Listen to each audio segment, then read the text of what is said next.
Já tá. Bom, então vamos lá. Bom, Pri, eu gostaria muito de agradecer o seu aceite do convite.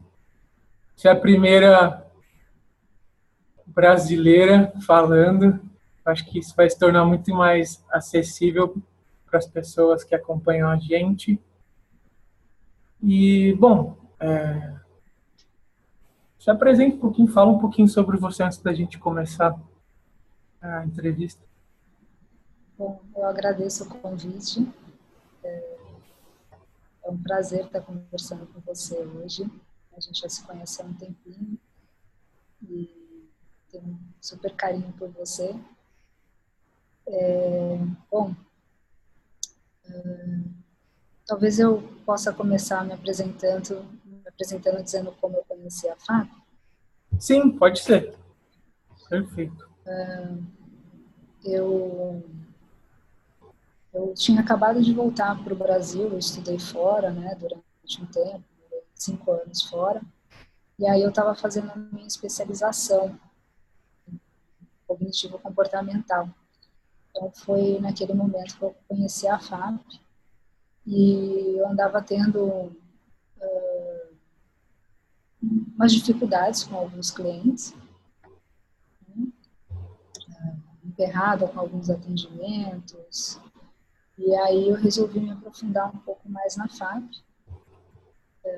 A primeira pessoa que eu conheci nesse mundo FAP foi o Garrett Hillman, né? Então eu fiz um curso online com ele, e aí depois disso eu comecei a me envolver cada vez mais, conheci a Rê, fui para Seattle, por aí foi. Tá. E aí, Seattle foi o seu começo na ICBS ou você iniciou antes? Seattle foi o FAP Intensive, né? Tá. Que é o workshop Ah, não era ICBS. Não, intensivo. tá. Não tinha nada a ver com a ICBS, então, é isso? Até o momento, não. Tá. Então, meus primeiros workshops foram diretamente com os percursores, né, nesse FAP Intensive. E foi a partir do ano passado, né, que eles fizeram na CBS. Então, até então, eu tinha participado em um workshop mais longo, que são, se eu não me engano, 3 dias. Certo. Bom, tá. Então vamos lá. Eu não sei quão grande é essa pergunta, mas Pri, o que é FAP? E a FAP? Bom, a FAP, né, a sigla vem do termo em inglês, né, que é Functional Analytic Psychotherapy, que é psicoterapia analítica funcional. A proposta da FAP, né, da psicoterapia analítica funcional, é de criar uma relação íntima, real, né, onde as contingências de reforçamento ocorram em sessão, né? Então, os princípios da FAP, né, é que as contingências que modelaram seu cliente no passado, né, na história dele, aparecerão também em sessão. E aí o propósito é que a gente modele, né, esses CCRs, né, que a gente chama de comportamentos clinicamente relevantes, em sessão, reforçando, né, e consequenciando os comportamentos de melhora. Tá. Você teria um exemplo, sei lá, até clínico, de um comportamento que ocorre fora e vem a ocorrer dentro, na Sim, sessão? então a FAP ela tem assim como um princípio muito importante é que cada comportamento de cliente seja funcionalmente analisado. Então, o que é um CCR2 para um pode ser um CCR1 para outro e vice-versa. Né? Então, CCR1 é comportamento problema e 2 é o de melhor. Então, para eu dar um exemplo clínico, eu acredito que talvez seja interessante fazer essas comparações. Uhum. Então, um cliente que, por exemplo, tem dificuldade em ser assertivo, para ele pode ser um 2 fazer um pedido em sessão, um pedido de mudança de horário, por exemplo. Né? E mesmo que naquele momento que ocorra, seja um pouco bagunçado, ou até mesmo pareça um pouco agressivo, né? O importante é que a gente olhe para o 2, né? Para aquele comportamento, para aquela evolução de tentar mudar e estar pedindo algo novo. E quanto que para um outro pode ser uma pessoa que é muito dependente, que faz muitos pedidos, fora e dentro da sessão. Então, a gente vai fazer esses paralelos funcionais. Analisar o conteúdo, né, que a pessoa traz, né, de dificuldades que está passando no dia a dia, e tentar trazer para a sessão funcionalmente. Né? Então, ao invés de a gente estar olhando topograficamente, né, para aquele comportamento que está aparecendo, ou o conteúdo da fala do cliente, daquilo que ele está te trazendo, a gente vai olhar para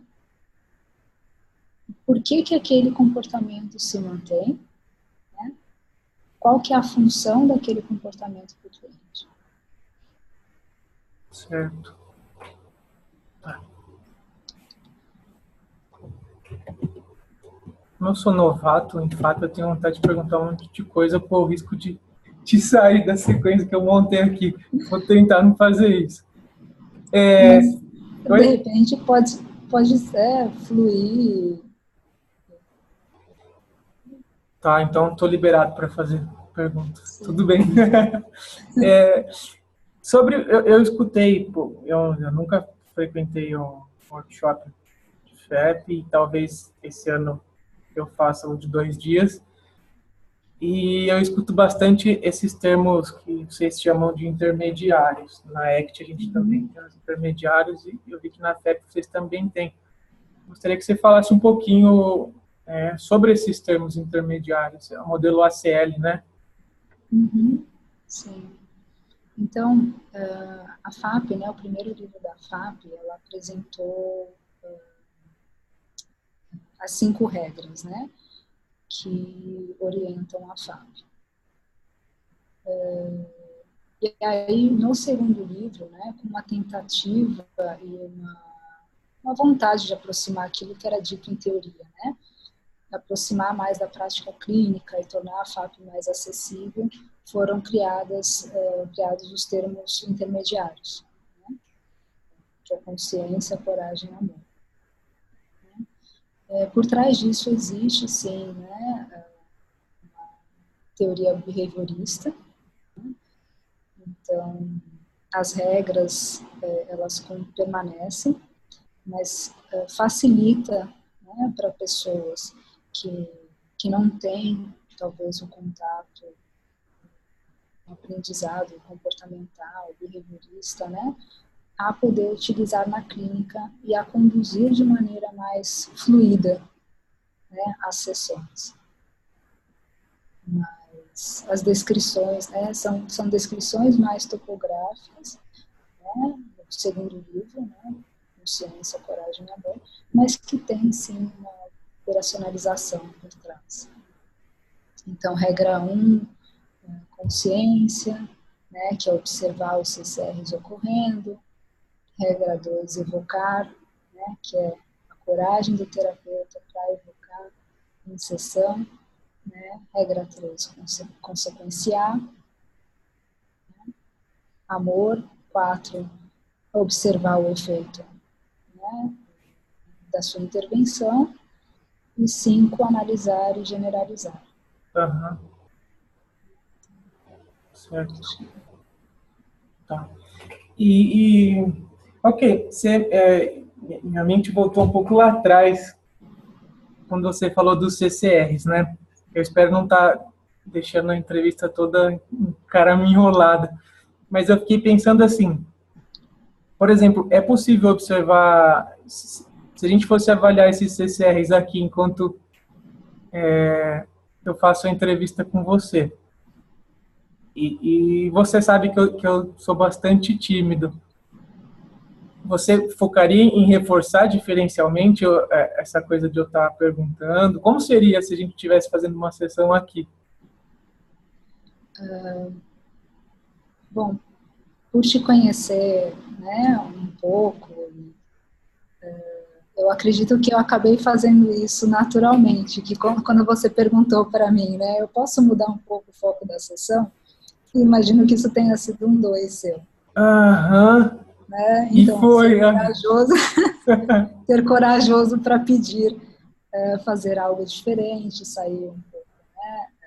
Emitir um comportamento diferente, apesar da sua timidez. Então, eu acho que eu acabei fazendo isso. E é isso que vocês chamam de. É isso que vocês chamam de reforço natural dentro da FAP? Me Sim. corrija, que agora que você me chamou de corajoso, eu vou começar a perguntar. Sim, reforço natural não é, por exemplo, dizer, né, isso aí, que bom, né? Mas sim naturalmente responder àquele comportamento que aparece. Existem inúmeras formas de responder a isso, né? Para aumentar a frequência do seu comportamento. E aí é o que o modelo ACL, né, que é de consciência, coragem e amor, vai ajudar, né? Então, a gente observa, por exemplo, né, quando a pessoa emite um comportamento de coragem, você responde com amor, né? Qual que é o reforço disponível em sessão para que aquele comportamento corajoso aumente? Certo. E aí, como é que vocês avaliam assim, a função do reforçador? O que eu acredito que seja assim, o que é reforçador para o Paulo, talvez não seja para o João. Exatamente, né? Então é único, né? Para cada pessoa você vai acessar a história de vida, né? Refletir sobre aquilo que é reforçador para o outro. E aí também vale a pena aplicar a regra 4, que é checar se aquilo realmente foi reforçador para o cliente. Né? Você pode checar através de observação, né? Ver se aquele comportamento está aumentando, ou perguntar como é que foi para você. Eu falar isso, responder dessa forma. Para mim aqui, desse outro lado, foi interessante que eu até acho que fiz mais perguntas. Eu estava meio com medo de sair fora do script. E confesso que eu estou me sentindo mais à vontade na entrevista agora. Sim, eu também. Então, para mim foi interessante. Respondendo, estão diminuindo gradualmente.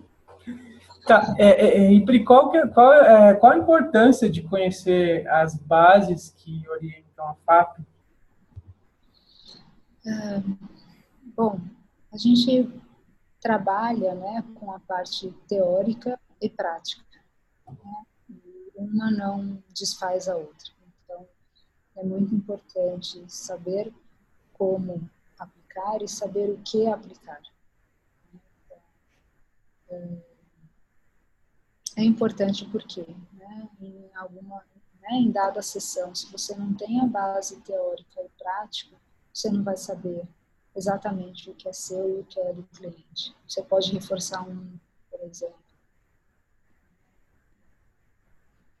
Então, acho que isso, para mim, é o mais relevante, né? É você experienciar, estar no lugar do cliente, né? Que é a parte experiencial prática do aprendizado da FAP, e saber as bases teóricas, né, para aplicar behaviorismo, né, análise de contingência, análise funcional durante a sessão. E aí, quando você fala... Desculpa. Eu respondi essa pergunta. Respondeu, sim. E quando você fala dessas bases, seria o textualismo funcional, e assim por diante? Sim, né, quando a gente aprende a FAP, se certifica, né, se torna um certificado da FAP, a gente estuda, assim, contextualismo funcional, né, ciência contextual, processos também mais básicos da análise do comportamento. Eu estou te perguntando isso, porque eu perguntei a mesma coisa a semana passada para o Steven, porque eu vejo muita gente migrando para essas terapias que a gente fala terceira onda, ou mais especificamente comportamentais contextuais, porém ficando mais lá em cima só, mais no topozinho ali. E aí a importância que tem olhar para baixo na pirâmide e aprender por completo tudo isso, né? Sim. Tá. E você estava falando do processo de certificação aí já na sua fala. Fala um pouquinho para a gente sobre esse processo e também desenvolvimento pessoal que é necessário para ser um terapeuta FAP. Sim. Bom, então a FAP, né, ela é uma abordagem que não é simples de ser aplicada, né, exige bastante prática, não só teórica, mas experiencial, vivencial, né, e uma disposição por parte do terapeuta para crescer, se transformar, né, e se tornar um modelo de FAP. Então, para atuar dentro desses princípios, né? E a grande experiência, né, de estudo, prática, ensino das principais habilidades são importantes, né, para se tornar um certificado. E, na verdade, assim, são divididas em 4 partes, né, eu diria. Tem vários tópicos, né, que precisam ser desenvolvidos, mas, né, então, experiência de estudo, prática, as habilidades da abordagem, experiência na organização de workshops FAP, experienciais, conhecimento aprofundado dos princípios behavioristas e contextuais, né, e a relação com as intervenções na psicoterapia analítica funcional, e contribuição também para a literatura FAP em termos de teoria, pesquisa ou processo clínico. Então, dentro disso, existem várias etapas a serem cumpridas, mas eu acho que mais amplo é isso, né, essas 4 partes. Uhum. E com relação eu não sei se você respondeu, minha atenção fugiu um pouquinho, mas com relação ao desenvolvimento pessoal, como é que é? Uhum. Falhou um pouquinho. Com relação ao desenvolvimento pessoal, a FAP, eu imagino, né? Eu estou começando a ler FAP agora, mas eu imagino que não seja algo simples de ser aplicado no contexto clínico. E que nesse desenvolvimento pessoal, como é que funciona essa coisa aí? Porque em ACT a gente fala que é preciso fazer ACT na sua vida para aplicar ACT dentro de sessão. Na FAP, assim, como funciona? Eu não tinha escutado essa frase antes, mas faz bastante sentido também para mim. O desenvolvimento pessoal inclui supervisões, né, sobre casos clínicos, e a supervisão FAP ela é um pouco experiencial também, não é somente análise de contingências e conversar sobre as sessões, mas vivenciar também e entender os seus T1s e T2, né, que são os comportamentos relevantes do terapeuta. Né? E isso inclui fazer supervisão com homem e mulher.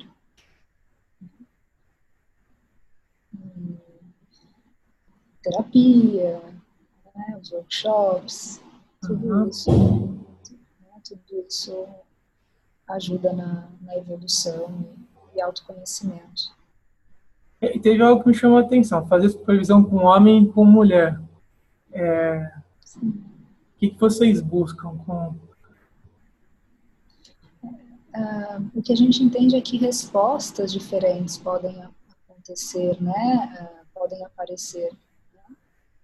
Em diferentes gêneros, né? Em diferentes estímulos. Certo.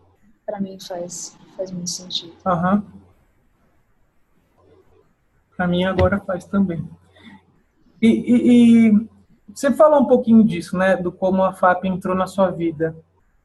Porém, eu acredito que existam mais coisas para serem agregadas. Como é que a FAP entrou, de fato, na sua vida?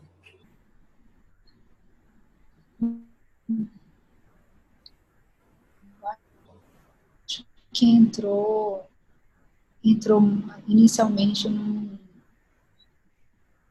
eu comecei a aprender FAP por conta de uma questão profissional, mas acho que entrou de fato de forma muito mais pessoal, íntima, né?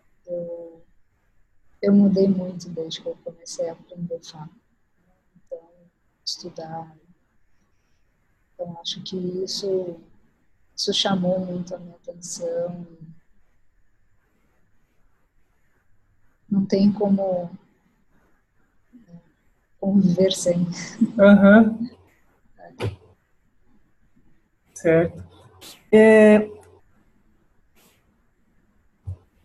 Vamos lá. A gente, pelo que eu percebi aqui, é um tipo de terapia bastante intenso. O tipo de modelação que você faz é dentro da sessão através da experiência do cliente. É isso? Me corrija, por favor, se tiver. Uhum. Como é a resposta dos clientes nas sessões iniciais? Como é que eles respondem? O que você percebe de diferente? Existe um modelo de terapia onde o cliente chega e começa a reclamar e falar várias coisas e de forma mais topográfica e até estrutural do que funcional. Como são as primeiras sessões? O que é que você observa nessas primeiras sessões, quando você começa a aplicar esses conceitos que a gente passou agora há pouco? Eu acho que não existe um cliente FAP, né?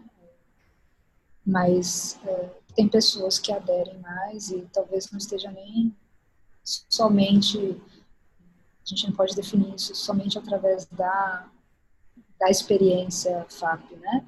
Mas também porque pode ser que comigo não tenha gerado um clique, pode ser com outro profissional, então eu não responsabilizo somente o tipo de abordagem, mas que inúmeras variáveis, né, ocorrendo no momento.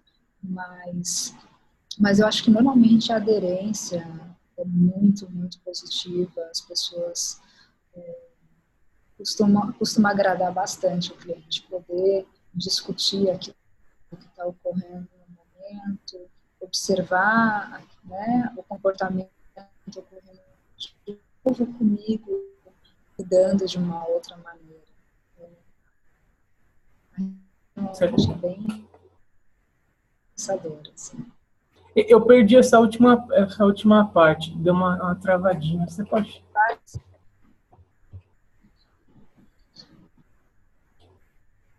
A gente começa, quando eu começo a desenvolver em sessão, né, e responder de uma outra maneira ao cliente, né, aqueles comportamentos que ele está emitindo lá fora,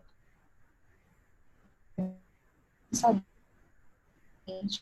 para poder observar de uma outra maneira tudo aquilo que está ocorrendo, por que aquilo ocorre, e que existem outras formas de lidar, né, com aquela questão. Tá. Vamos lá. De uma maneira mais compassiva, mais cuidadosa.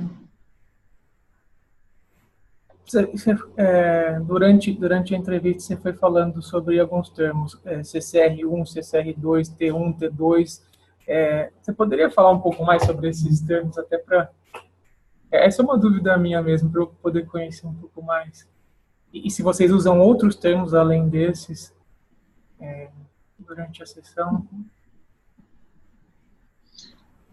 CCRs, raramente, assim, mais quando a gente está tratando o terapeuta, pelo menos eu, né, que eu uso esses termos CCRs. Então, CCR1 é comportamento clinicamente relevante. Problema, né, que a pessoa leva para a terapia e quer modificar, e CCR2 é comportamento de melhora, que é aquele que a gente quer aumentar a frequência. E os T1 e T2 são do terapeuta. Então, são os comportamentos clinicamente relevantes do terapeuta em sessão. E 1 e 2 têm a mesma definição. E outros termos, acho que os mais relevantes são esses, de consciência, coragem e amor também. Eu perdi um pouquinho do...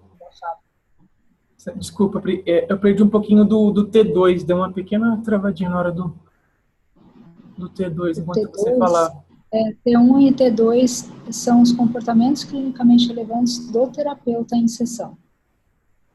Né? E 1 e 2 têm a mesma definição, né? Então, problema e 2 melhora. Certo. Bom, eu fiz bem mais do que as perguntas que estavam programadas. Se você tiver outras coisas para colocar que você acha que sejam importantes e que não foram abordadas aqui, você está livre para poder passar nessas coisas, se você quiser. Acho que estou me sentindo bem aliviada de ter aceitado o convite e ter sido tão leve assim. Eu te agradeço.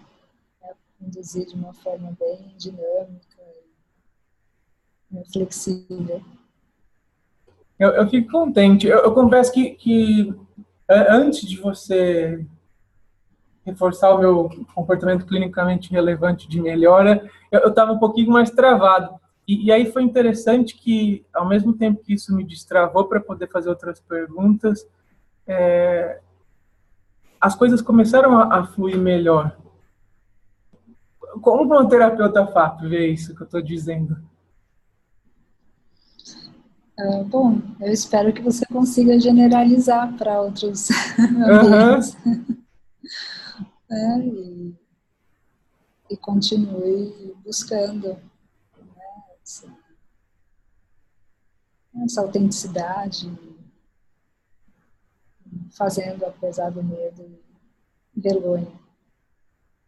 Continuar fazendo. E aí a gente entrou nos agradecimentos, e aí eu vou, sem querer, fazer uma outra pergunta. Generalização, um processo que vocês buscam, por exemplo, o que eu estou fazendo aqui, formas de colocar isso extra sessão? Isso, né? Em sessão e extra sessão, né? A regra 5 busca fazer essas análises, né? E normalmente, assim, algumas vezes depende do próprio cliente, as análises funcionais. E generalização é que a gente passa de tarefa de casa, né? Então, desenvolver esses repertórios fora de sessão também. E se tivesse... Depois de reforçar algumas vezes, né, em sessão. É importante esse refinamento, né, de refinar o comportamento de sessão. Certo. E essas, você me disse que lições, como se fossem lições de casa, é isso? Uhum. Eu já agradeci, Sim, já voltei. Como funciona isso? Eu sei que não é tão simples de você dar um exemplo aqui. Cada cliente de uma forma, mas no meu caso, por exemplo, aqui, que você já reforçou esse comportamento, como é que o que é que você prescreveria para mim? Se é isso que você faria durante uma sessão? Bom, eu acho que talvez eu fizesse esse paralelo novamente, né, de trazer alguma coisa, alguma dificuldade sua fora da terapia, não sei, alguma questão de trabalho, né? Lembra daquela questão que você falou há 3 semanas atrás? O que você acha de tentar fazer isso também no seu trabalho, com a sua mãe, e por aí vai. Certo. Tentar trazer alguma situação. Certo. Bom, tá, agora eu prometo que são os agradecimentos. Eu gostaria de verdade de agradecer você, inclusive pela flexibilidade com relação aos horários. Eu te dei um monte de horário, mas na verdade foi você que se adaptou a mim. Gostaria de te agradecer inicialmente por isso. Depois também na flexibilidade com relação às questões, porque eu pulei a ordem, mexi, e depois que você reforçou o comportamento, eu continuei fazendo outras perguntas, e você foi bastante, como eu posso dizer, bastante empática na hora de responder essas perguntas que eram mais dúvidas minhas do que dúvidas de pessoas, de colegas de trabalho. E também, finalmente, gostaria de agradecer por você ter aceitado o convite, ter aceitado fazer parte dessas entrevistas que eu venho fazendo. Eu que agradeço, foi um prazer e eu espero que a gente se encontre mais vezes no rolê contextual. Com certeza. Outras discussões.